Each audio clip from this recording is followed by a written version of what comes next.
to the point that when he did let the people go,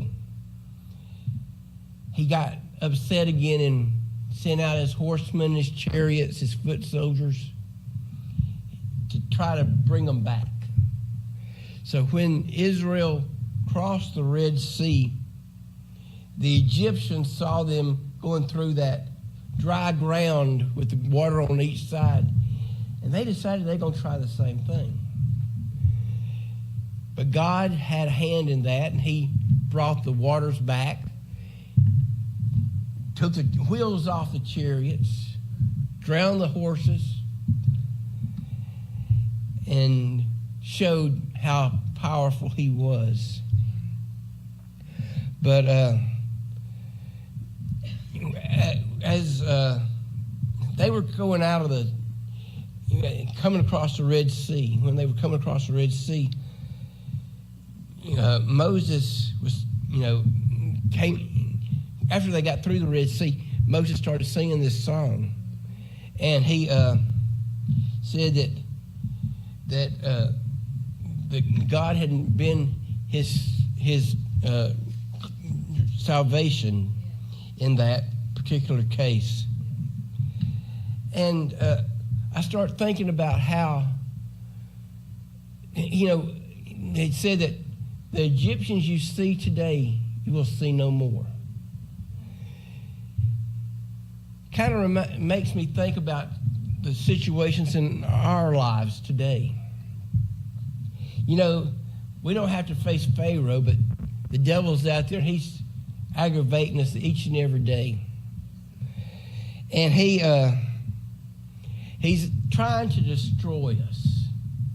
He's trying to make us fall. He's trying to bring us back to where we don't need to be. But seemed like as the Egyptians were destroyed, God was the salvation, and God is our salvation today. He's our strength. He's our deliverer.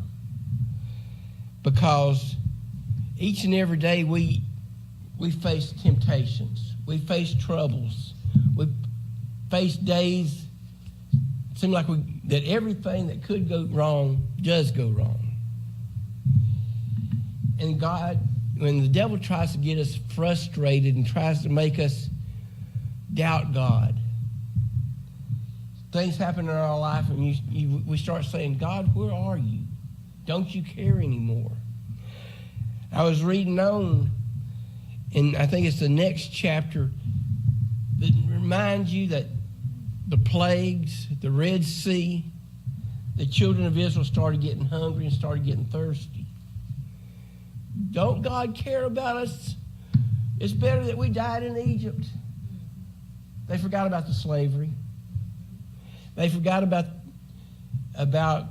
the hard work that they were forced to do. They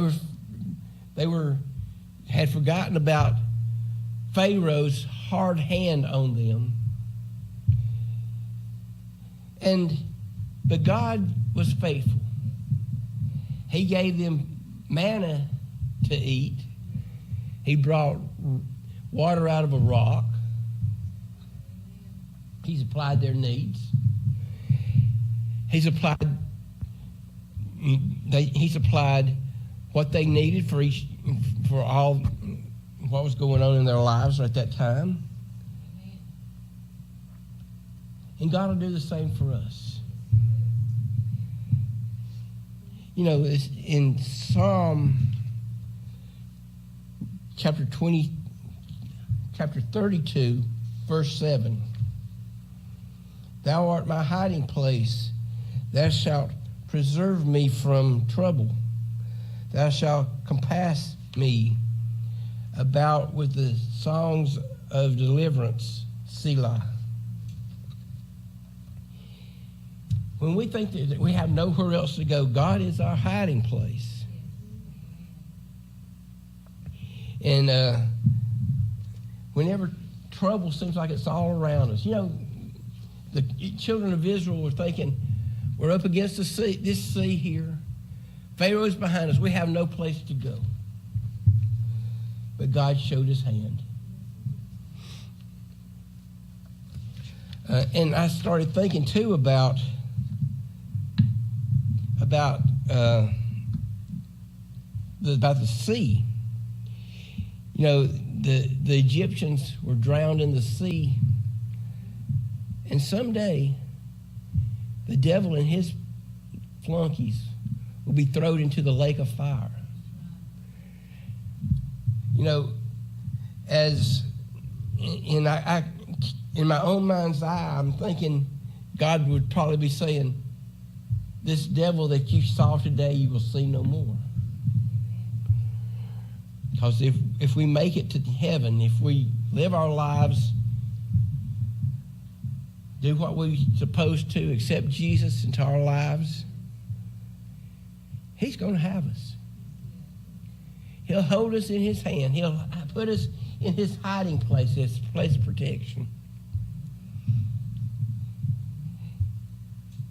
I know this seems a little short maybe tonight, but today's been one of those days for me. It seemed like everything that could hit has hit.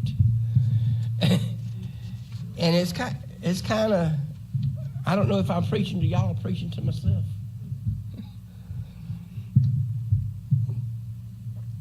But the conquest of the enemy, conquering the enemy, just hold on to Jesus' hand. And he's like that big brother that, I got this. Don't worry about it. I hope somebody got something out of this tonight. If there's anybody that needs to pray. If not, I'm going to turn it over to Tony. Okay.